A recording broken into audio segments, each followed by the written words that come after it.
Starting off, it was the space race, Orlando versus Houston, ending in a tie, of course, 1-1. Goals from Taylor Korniak for Orlando and Rachel Daly of Houston, and Lori on the call as the analyst, Marisa on the sideline, both sweating, both had great eyes on this game talking about it. Lori, overall, this matchup, what did you take away, especially from Orlando throughout this game? Yeah, I think in general, the biggest takeaway is this is probably a fair result for both teams, right? Like for Houston, I know you asked about Orlando, but I'll just say this: for Houston, it was really about a good 15 minutes in their this opening, the first 15 minutes of this game. They've conceded goals, they've given up soft goals, they've had to chase games, and they put some pressure on early, got a goal. I thought had control of the game the majority of it. And then in the second half, after the unfortunate Ashlyn Harris injury, credit to Orlando Pride, really started working their way into the game, showed more urgency and energy with movement of the ball. The space started opening up. Listen, it was hot and humid for both teams. They would be used to that, right? It's not like that's foreign for Houston. However, you're kind of wondering those questions about Orlando playing at home, having a week off. Where was that throughout the match, right? Why are you waiting to yourself to go down 1-0 early on and have to chase this match? But they didn't panic. I thought there's some good movement of the ball late in the game, and Taylor Korniak, that's what you want from your substitutes. And I think this is a player that stepped up in an interesting way. We saw her pretty one-dimensional, the way that the Pride played early on in the season. Now being asked to play a little bit of a different role deeper in the midfield, we're starting to see some of her different attributes shine, which we talked about in the broadcast. And listen, no one's going to deny how good she is in the air. I mean, arguably one of the best in the league, if not the best, right?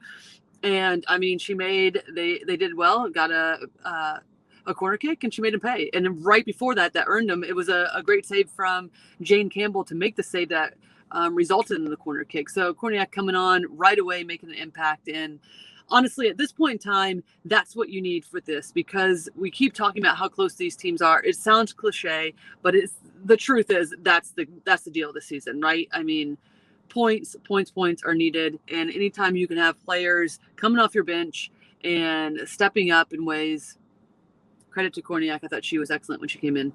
The goalkeepers this weekend definitely played so well. Neither of them getting a clean sheet in this match, but I mean, against Rachel Daly, how impressive is that? I mean, Marisa, you were there roaming the sidelines, eavesdropping in on all of the bench talk. Always. What'd you learn for us? Eavesdropping, that's so true. I'm a professional eavesdropper, yeah. Growing up as the youngest child, I really honed my eavesdropping skills. So I think, I'm kind of in the right industry for now.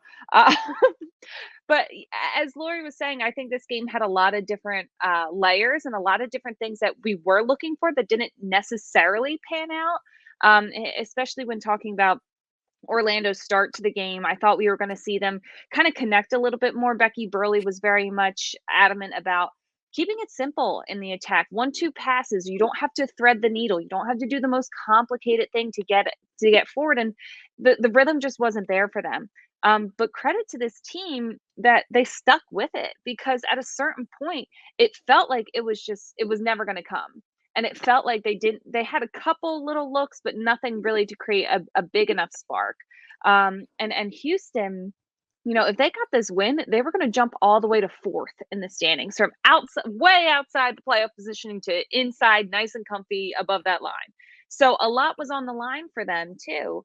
And what we talked about, what Lori mentioned about how Taylor Korniak has been, asked to play a different role. That's what she wants to play. She wants to show that she's more than just her height. And I talked to Allie Krieger before the game, and she told me really what Becky Burleigh has brought into this team is just the confidence that they know how to play, where before maybe it was just like the game plan was more so, let's worry about what the opposition is going to do. And when you get the ball, just shoot it down the field.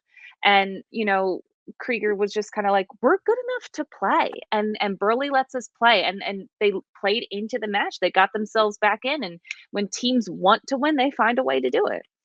The response of the players to interim head coach Becky Burleigh for Orlando Pride has just been tremendous. And I think that really shows on the field with what she's doing with the players and what she's allowing them to do and play to their own personal strengths and doing well. A number of injuries in this match. I know Ashlyn Harris went off. Any injury updates from my people on the ground there, Lori? No, but I'm hoping that Ashlyn is okay. That seemed to be the worst of the injuries. I saw Rachel Daly go down late in the game as well, and Shea Groom in the first half. She ended up coming off in the second. But Ashlyn, obviously the worst of them. But hopefully, it's not even a concussion. Hopefully, she's just shooken up from the knock. So fingers crossed for that one. But a shout out to Erin McLeod, Olympic gold medalist for Canada. I think anytime you have somebody that experienced to be able to come in and with a composure, one of the reasons, in my opinion, that they were able to come back in, get back into this game, because anytime you have the confidence for somebody that can step in as a sub in a vital position at a time in a game like that, then really needed. So good job for her.